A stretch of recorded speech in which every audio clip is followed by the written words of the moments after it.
दुनिया में 500 का भी पावर सप्लाई आता है, 2000 का भी आता है, 5000 का भी आता है, जो कि मेरे पास है, 10,000 का भी आता है। लेकिन लोग 500 वाले पावर सप्लाई के पीछे भागते हैं। क्यों? क्योंकि काम तो सारे सेम करा के देते हैं। उनका काम है पावर को डिलीवर करना टू योर पीसी। एंड खरीदना चाहिए तो मिनिमम कितना पैसा लगाना चाहिए ऑन पावर सप्लाई आपके बिल्ड के हिसाब से। इस वीडियो को सच में पूरा देख के जाना, क्योंकि पावर सप्लाई ऐसा कंपोनेंट है जिसमें आपने चिप आउट कर दिया या फिर सही नहीं लिया तो आपका पूरा पीसी बुम हो सकता है। इसलिए वीडियो को अंत तक देखें। Now let's roll the intro.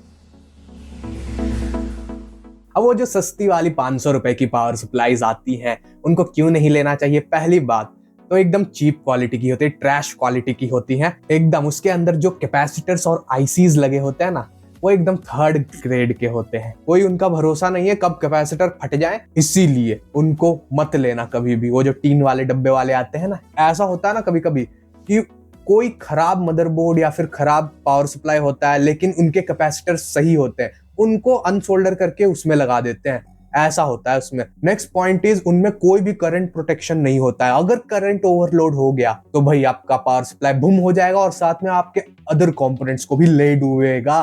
Whereas इन सब पावर सप्लाई जो मेरे पास देख रहे हो, इसमें भाई करंट ओवरलोड प्रोटेक्शन आता है। जब भी करंट एक हद से ज्यादा बढ़ जाएगा, ओवरलोड हो जाएगा, तब तो आपका power supply automatically shut down हो जाएगा, शट डाउन कर देगा पीसी को, तो आपके कंपोनेंट्स बचे रहेंगे। नेक्स्ट पॉइंट है कि उनकी केबल लेंथ। भाई वो जो छोटे छोटे पावर सप्लाई होते हैं ना, उनकी केबल लेंथ बहुत ही छोटी होती है। केबल मैनेजमेंट आप कर ही नहीं सकते उसमें। और केबल की क्वालिटी भी एकदम पतली पतली केबल्स होती हैं और कनेक्टर भी एकदम थर्ड क्लास के। और सबसे मेन बात कि केबल्स वही नारंगी, पीले रंग के, नीले रंग के होते हैं, जो कि बिल्कुल अच्छे नहीं लगते। जब आप उसमें अपना बिल्ड बनाते हो, रंग बिरंगे केबल्स दिखते रहते हैं, जो कि अच्छे पावर सप्लाईज में नहीं होता है। एक बॉक्स रख देता हूं, कंधा दुख गया।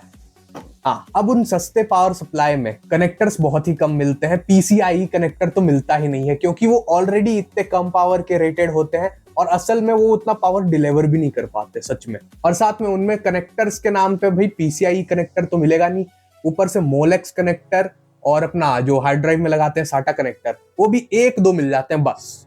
उसमें आप क्या ही कर लोगे, बाद में अपग्रेड का आपका क्या चांस रह गया। और साथ में बहुत ही इंपॉर्टेंट बात कि उनमें कोई इफिशियंसी रेटिंग नहीं आती है, जैसे कि ये कॉर्सर का CV650 पावर सप्लाई है, इसमें 80 प्लस ब्रॉन्ज रेटिंग आती है। मतलब एटलीस्ट 82 या 85%, मुझे भी ध्यान नहीं है, जितना ये पावर ड्रॉ करेगा उसका 80 to 85% ये डिलीवर करेगा। इसका मतलब वो पावर सप्लाईज आपकी बिजली ज्यादा खाते हैं लेकिन पावर डिलीवर कम करते हैं आपके पीसी को। नेक्स्ट पॉइंट, उनको क्यों नहीं लेना चाहिए कि उनका फैन साइज बहुत ही छोटा होता है, जो कि इनफ नहीं है पावर सप्लाई को कूल करने के लिए। इनमें देखो भाई, पीछे में 120 mm का बड़ा सा फैन आता है, जिसके आरपीएम भी एकदम तेज होता है। सीपीयू आपका लोड पे चलेगा, ग्राफिक्स कार्ड 100% पे चलेगा व्हाइल यू आर गेमिंग या फिर एडिटिंग।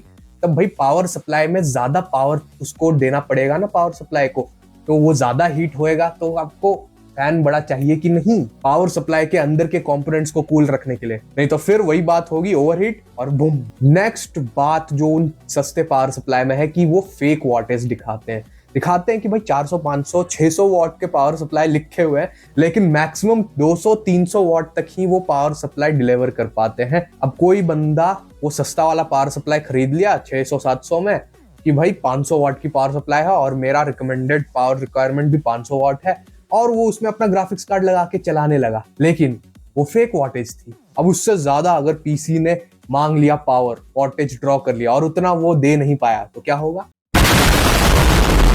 अब ये जो टीन वाले पावर सप्लाई आते हैं, इनमें भाई कुछ महीने यूज करोगे, 6-7 महीने बाद में ये स्मेल करने लग जाते हैं और इनमें अंदर से घर करके आवाज भी आने लगती है। फिर लगता है कि भाई अपना पीसी सही चल रहा है कि नहीं। मेरे पास भी वैसा एक पावर सप्लाई है। अब बहुत सारे लोग यहाँ पे बोलेंगे ना कि भाई हमारे ऑफिस में तो यही पावर सप्लाई टीन वाला यूज होता है, सस्ता वाला। आज तक तो कुछ नहीं हुआ हमारे पीसीज को जो ऑफिस में होते हैं। भाई तुम्हारे जो पीसीज होते हैं ऑफिस वाले, उसमें सिर्फ इंटीग्रेटेड जीपीयू वाला प्रोसेसर लगा रहता है। iGPU वाला प्रोसेसर जो इंटेल के आते हैं ना, बिना F वाले, वो भी i3 या i5 लगा होता है, जिनकी पावर रिक्वायरमेंट उतनी ज्यादा नहीं होती है। वो भी ये बहुत ही पहले वाले जनरेशन वाले होते हैं, तो उतना पावर हंग्री होते ही नहीं है, तो वो पावर सप्लाई इनफ रहता है उसको करने के लिए। और खराब भी हो गया तो क्या है, ऑफिस का पैसा है, नया मंगवा लेंगे और क्या, आपका थोड़ी कुछ जा रहा होता है उसमें। और ऑफिस वालों को बहुत सारे पीसीज बल्क में खरीदने होते, तो वो चीप पावर सप्लाई यूज कर लेते हैं। लेकिन आप तो अपना प्रॉपर गेमिंग पीसी बना रहे हो, एडिटिंग पीसी, तो पावर सप्लाई में कभी चीप आउट मत करना। मेरे पास भी वैसा ही पावर सप्लाई वाला पीसी है, लेकिन उसमें इंटेल का फर्स्ट जनरेशन का i3 लगा हुआ है। और अब वो पीसी भगवान भरोसे है भाई, मेरा पहला पीसी था 2012 से, कि भाई कब खत्म हो जाए पता नहीं, इसलिए पावर सप्लाई अच्छा लगा के कोई फायदा नहीं है उसमें, इसलिए 3 वाला पावर सप्लाई यूज कर रहा हूं मैं। अब मैं बताता हूं कि भाई मिनिमम आपको कितना खर्चा करना चाहिए अपने बिल्ड के हिसाब से पावर सप्लाई पे। तो देखो, आप अगर सिर्फ एपीयू पे बिल्ड कर रहे हो और आप फ्यूचर में ग्राफिक्स कार्ड नहीं लगाने वाले, सिर्फ पढ़ाई या फिर नॉर्मल कैजुअल चीज के लिए पीसी बिल्ड कर रहे हो एपीयू वाला, तो आप मिनिमम एंटी स्पोर्ट्स का वैल्यू सीरीज का पावर सप्लाई ले लेना। VS 450 आता है, VS 500L आता है, आराम से 2000 के अंदर ही मिल जाएगा आपको। एपीयू पे बिल्ड कर रहे थे तो इससे ऊपर जाने की आपको जरूरत नहीं है अगर ग्राफिक्स कार्ड नहीं लगाने वाले थे तो। अब ये जो वैल्यू सीरीज की पावर सप्लाई है, इसमें कोई 80+ की रेटिंग नहीं आती है, लेकिन कंपोनेंट्स अच्छे होते हैं इसके। मैंने खुद पर्सनली भी इसको बिल्ड किया था, एक पीसी यहाँ पे थंबनेल आ रहा होगा 3200G के साथ, वो अभी भी सही चल रहा है। और वो पीसी मेरे कजन के लिए था जो बिहार में रहते हैं, और बिहार में आपको पता होगा बहुत ही ज्यादा वोल्टेज फ्लक्चुएशंस होते हैं, उसमें भी वो पावर सप्लाई अच्छे से पावर दे रहा है। अभी तक पीसी में कोई दिक्कत नहीं आई है। एक बस दिक्कत उसमें यह है कि उसमें वही रंग बिरंगे वाले केबल्स आते हैं। नेक्स्ट, अगर आप ग्राफिक्स कार्ड के साथ एंट्री लेवल एकदम पीसी बिल्ड करने जा रहे हो, जैसे 1660 सुपर हो गया, RTX 2060 हो गया, 3060 हो गया, यहां तक, तो आप मिनिमम डीपकूल के PF सीरीज के साथ चले जाना। वो 80+ वाइट सर्टिफिकेशन भी दे देते हैं, मतलब 80+ रेटिंग भी हो गई आपकी। उसका मतलब ये होता है कि अगर आपका पावर सप्लाई 100 वॉट पुल कर रहा है तो कम से कम 80 वॉट वो डिलीवर करेगा टू योर पीसी। बाकी का पावर रेजिस्टेंस में लॉस्ट हो जाता है, उसके बारे में भी अगले वीडियो में बात करेंगे कि इफिशिएंसी के भी कितने टाइप्स होते हैं पावर सप्लाई में। नेक्स्ट, अगर आप लेटेस्ट अच्छे कंपोनेंट्स के साथ, जैसे 4000 सीरीज आ गई है, उसके साथ कोई पीसी बिल्ड करने वाले थे, तो मिनिमम आपको इतना खर्चा करना चाहिए, जो कि है वही कॉर्सर का CV सीरीज के साथ आप जा सकते हो, या फिर कूलर मास्टर का master what elite MWE power supplies के साथ जा सकते हो, जो कि 450 वॉट, 650 वॉट, 550 वॉट, 750 वॉट तक के वॉटेज के साथ आते हैं। अब यहां तक आप आ गए ना, इससे ऊपर आपको टेक्निकली लेटेस्ट जो कंपोनेंट चल रहे हैं, जैसे अपना इंटेल का 13 जेन है, AMD का 7000 सीरीज है, और 4000 सीरीज के एनवीडिया के ग्राफिक्स कार्ड, इससे ऊपर जाने की जरूरत नहीं है। अगर आप मिड रेंजर इस टाइप के पीसी बिल्ड कर रहे थे तो RTX 4070, 4060 Ti, इन सब पे कॉर्सर और कूलर मास्टर दोनों में ब्लैक फ्लैट केबल्स आ जाते हैं।